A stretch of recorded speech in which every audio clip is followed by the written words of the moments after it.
Саламатсыңар, урматтуу жолдоштор. Бүгүн биз силер менен кайрадан кыргыз элинин баатырлык Манас эпосу жөнүндөгү көрсөтүүлөрүбүздү улантабыз.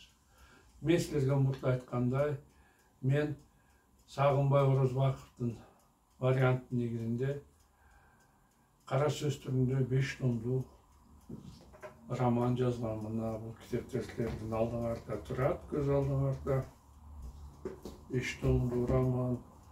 Мен бул китептердин баарын Кыргыз Республикасынын билим берүү жана илим министрлигинин алдындагы билим берүү академиясынын текшерүүсүнөн өткөрүп, бул китептердин баардыгы азыркы учурда мектептердин программасына кыргыз адабиятында, кыргыз адабият сабагында Манас эпосун окууда кошумча окуу куралы катары сунушталган.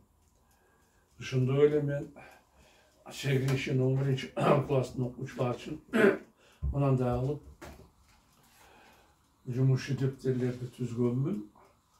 Бул дептерлер дагы азыркы учурда мектептердин программасына билим берүү академиясы тарабынан киргизилген.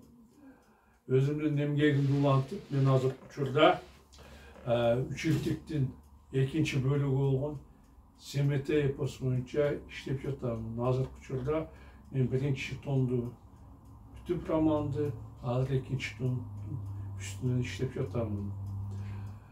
Өзүбүздүн Залкар эпосубузду дүйнө жүзүнө андан ары жайылтуу максатында мен өзүмдүн 5 томдуу романымды орус тилине котордум. Жана кыргызча варианттын электрондук кыргызча романдын кыргызча редакциясын жана орусчасын электрондук варианттары мен атайын сайт ачып epos.manas.com деп ошол сайтка өзүмдүн романдарымды сатыкка койдум. Кимде ким кааласа, ошол жерден менин романдарымды алып окуса болот. Мына мен айтайын дегеним ушул. Эми болсо мен өзүмдүн романымды окууну улантсам. Согуштун натыйжасында Манас баштаган кыргыздардын ырысы арбын болду. Анткени алар качкандарын куткарбай, качып берсе жеткирбей, тажиктерди көп кырды, жакын ара келтирбей. Кыргыздардын кысымына чыдабай, тажиктер эртеси күнү кечинде түш эңкейген кезинде көтөргөнү туу болуп, көзүнүн жашы суу болду. Аскерлерин тоолугу бойдон душмандан жеңилгенин көргөн Шооруктун айласы куруду. Шорлуу башым деп капаланды кан. Мен кыргыздарды тентип келген буруктар, каңгып келген чантуулар деп обу жок кыйынсынган экен. Булар эч кандай тентиген, качкан эл эмес, эр жүрөк, баатыр калк экендигин далилдешти. Манас Анусканды, Акунбешимди кокустан жеңип алган деп жүргөн элем. Андай эмес экен. Кейиштүү башы жайкан Шоорук оор үшкүрүп, капысынан Акылай кызынын түшүн эстеди.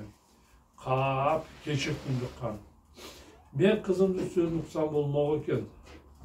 Акылайдын түшүнө ушул болочоктогу окуялардын баары кириптир. Кудайым мени бул иштен кайтарганга өз аракет кылып аян берген экен. Мен муну түшүнбөстөн кыйынсынып жогоркулга чыгыпмын. Мага чала. Болбосо мага эмне жетпей жатты. Эли жеримди башкарып, кеңири жашап, кыргыздарда, кытайларда мага тийишкен жок эле. Анда эмнеге Манаска келип катылдым? Эми качкандан башка айла калбады. Качпасам кыргыздар толугу бойдон түбүмө жетишет. Ошондуктан аскерлеримди алып, Мыргапты көздөй качайын. Менин билишимче, азыр ушул жол гана ачык бойдон турат. Жан албастаган Шоорук өзү баш болуп, тажиктер Мыргапты көздөй качышты. Капчал коосу, тар капчыгай тоосу бар. Алайдың башы бел, ары жағы Ташқорған Тағырма деген жер екен. Қырғыздардан қачқан қалша менен тарсасы Қапшығайға бой ұрып, қачып келді қаншасы. 6 тондан кетішіп, талабына жетішіп, жылан айлақ, жылан баш, ташқа шығып кетішіп. Үңкүр көріп, тоғыташтан, жерге келген андан көп. Жиде жаңғақ тоқойғы, шерге келген сандан көп. Тоғды тоқой бадамы, тоғы ташқа тығылды, шорық қандың адамы. Алайдың башы Алаташ, ар жағы тегін Қарақоғы, ат жүргісіз ұлу туы. Ар тараптан ашышы, арты түшті дұшмандың, алаш ұлы қапту жоғы. Манас қолы менен башылыман қашқан тажиктердің артынан тынымсыз қуды. Қашқан жоғысы құрысын, қарап көрген жұмышын. Алып жүрет қырғыздар, есі жоқ аттардан бүтірді алып жұмышын. Тажиктердің 300 мың аскерінен аман қалған 60 мыңы 2 күн, 1 түн қачыптыр. Ентіліп жаман шашыптыр. Қылшайбай қырғыз қалыққа, үркіп қачып кетуге, бадақша, маймун, балыққа, самбыла шаар, Ташкөтөн, үмітін үзіп ұшондон, ұрыштан қачып ұшонғон, шорық барды жеріне, анықтап қабат сала албай, өз қараған еліне. Дұшмандан жүрегі түсіп қалған қан елін жоғалтып, аларға айғайды салды. Жерімізге чоң қырсып келді бақырды шорық. Түбі түрк, қырғыз, түк ұрайым қылғыз, қара қырғыз ел, аққан дайра сел келеді. Алар бири 1000 кишиден қорқпаған, баш кешімді сезбеген аябай баатыр ел жүрек қалқ. Қырғыздардың қаранын көргенде башқалар өлет екен. Ошондықтан аларға жолықпай, бөөді өлімге душар болбой, тезінен бұл жерден қачықлар. Ұныққан қарапайым елден үрей ұчып, ұю төсін айдашып, уараға қалып, қачыр менен ешегін, қайда деп жоқтап есеуін, uzun kuyruk koyu var, Kırgızlar 2-3 günde kelerdi, kamdanıp doğuğa kaçar oyu var. Şoğurukkan kelgenden жарым күн өткөндөн кийин Шашкеге калбай, шаарга чагылгандай күркүрөп, добул согуп дүңгүрөп, ак асаба, кызыл туу, айгайлаган ызың чуу менен Манастын колу шатырап кирип, таң калыштуу көрүнүшкө дуушар болушту. Себеби кыргыздардан алдартын карабай качкан тажиктердин калаасында байлаган бойдон мал, башыкта бойдон дан калды. Ал бул күчтүүлөр жаштар качып кетип, ээрсиреген үйлөрдө базардагы тооктой байпаңдаган чалдар гана калыптыр. Кароосуз, коргоосуз калган шаарда кыргыздар тажиктердин 5-6 жылкысын айдап кырдан үркүтүп, сандыктардан içinden altındı toğun değilden alıp giyip, saymalı sağda otokurda alıp, motorda oğdarılgan tamga kerip, noktalı atlar karmak binip, kurcunlardan asıl taşlar dizip, tilip yürüyüş. Kalağının içi kaçuğa yükürmeye kalgan şahartlardan, ökürük bakırıklarına, kişedegen atlardan, asılda bölgen itlerinin hızı çuğusuna toldu. Taciklerden Kaptalda kaldı katını.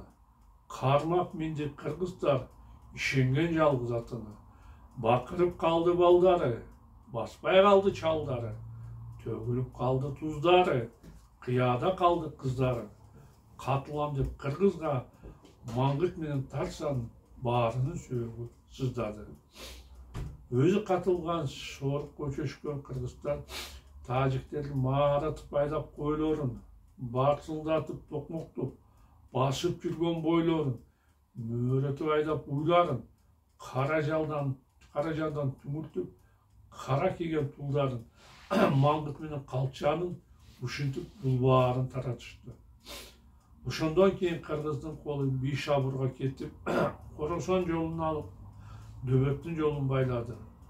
Башы кең жут, Даңдуңду басып, Эркеч, Чиени, Орто шаар отуруп, аяк башы айчылык, Алаш уулу аскерин Арстан Манас толтуруп, Самбыласын сапырып, Сарт кердесин сап кылып, Таш Котонду талкалады.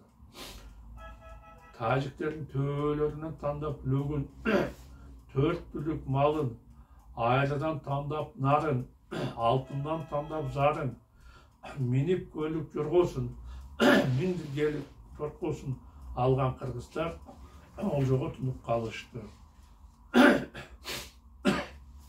Кыргыздардын Таш Котонду талкалаганын көргөн Шооруккан Каражандын калкалап тоого качып, көк чатырында алтын таксысында отуруп, аябай арман кылып көз жашын төктү. Мен кыргыздарды тоотостон кыйынсынып, кол салып, чоң балекетке калып турмун, деди Хан. Ага эмне жетпей жатты? Агар суусу аз болгон, айласы жерим таш болгон, ар түркү жуктан баш болгон, маңгыт менен калча бар, башка уруудан канча бар, катылып кара кыргызга, как өзүмдө айыбым бар. Оба, Ханым, макул болуп Шооруктун янында турган Кеймен аяр. Кыргыздарга ашылып, иш чоңкат алып кетирип, баары ойрон болду. Мындай кесепеттердин оңдогончо далай убакыт кетет. Туура айтасың, аярым, ооруш күлдүк. Менин акмактыгымдан кандыгым бузулуп кетти. Мурунтадан ойлонбой, өкүмсүп туруп өрттөндүм, кыйынсып туруп кырылдым, олжосу болдум кылымдын. Көп кайгыра бербеңиз, Ханым, Шоорукка боор ачып жиберди Кеймен. Бул түгөнгөн кыргыздардын ушунчалык кыйын экендигин эч кимдин оюна келген эмес. Биз буларды Кытайдан качкан качак, Моңголдон качкан байкуш деп байкабай барып кол салдык. Кол салбай куруп калсамчы, улуп жиберди Шоорук. Калкыма кылдым залалды, катын бала таланды, эр азамат калбады. Күн чыгышта кумулду, ал калаанын атагы араң бизге угулду. Мен ошол жактан качып келди деп Манаска катылып. Туура, Ханым, Манас кумулдан качпастан баарын алган турбайбы. Түндүк жагы Карамор, кара кыргыз Алашка оомат келген булуп берди оор. Аңдабай барып асылып, кайнаган экен бизде шор. Оба, аяр, Манас эч кимден качпастан тетирисинче Эдил Жайык эки суудагы алаштары менен Арал көл сырыны алып, андан кийин салыптыр Алууки канга чырыны.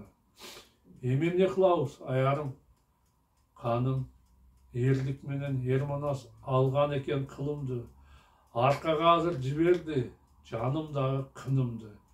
Жайын билбей катылып, жалпы иретибиз кырылды. Биз ага аңдабай туруп катылдык. Менин оюмча, аны менен жарашпасак, элибиз толук бойдон тумкурут болот. Анын жөнсүз аракеттерине канча бейкүнөө адамдар жок болуп кеткенин эстеген Шоорук өңгүрө уйлап жиберди. Мен жанымды аябай, элимдин урматын кылып, кыргыздарга барып жыгылып, өлтүрбө деп сыйынып, кыл деген ишин кылайын, Камкор Манас Баатырга карап берип тынайын деп шолоктоду Хан. Калкым кетти чачылып, калды пардам ачылып. Ушундай кылганыңыз оң, деди Кеймен. Себеби жергебизде Манас азыр жалгыз эмес. Биздин күнбатыш жагыбызда Катаган деген кара кыргыз баласы, Кулдуз талканда 5 уруу кыргыз эли, андан ары Кудай жар берген берем кошо эр бар. Эгерде алар асылып бет алып кетсе, бизди соо коет деп ойлойсузбу? Жок, соо койбойт. Башын терс чайкады Хан. Ошондуктан мен каршылык көрсөткөндү токтотоюн. Сактайын кызылмуштун балдарды, кырдырбайын калганын, кызыл ээк чалдарды. Элимде эмгектеген жаш балдар, эңкейип калган каарылар бар. Мен Манаска кыйылбай карап бербесем, ошолордун убалына карап каламын. Oyun işke aşırıp şoğurukkan ordosunda yürgen 30 kızga kıybat bağa kiygizip ayabay jasap kıltıldaga mutlu jorga atkan mingizip manastın alına barını çeşti. Jandın tatlılığın karabaysın. Ölümden hep kutulun amallıcının şoğuruk namusunu mutlu. Men manastan hep kutulmasam bolboydu dep oylandыкка. Al maga ayabay katlılık ekeni kalsa gerek. Себебі Қырғызстарға өзім барып қатылдым. Манасы туылғаны Ақбалтанның елін чаап, далай азаматтарын өлтіріп, мүлдеген жылқыларын чаап алып кетті. Мұндай қорлықты ешкім кешірбейді. Батырдың ачуысынан қорққан шоғыры қалтырап түсіріп, аман қалуының жолдарын іздей баштады. Мына урматтуу жолдоштор, биздин убактыбыз соңуна жетти. Men sizler менен коштошомун. Кайрадан жолугушканча саламатта калгыла.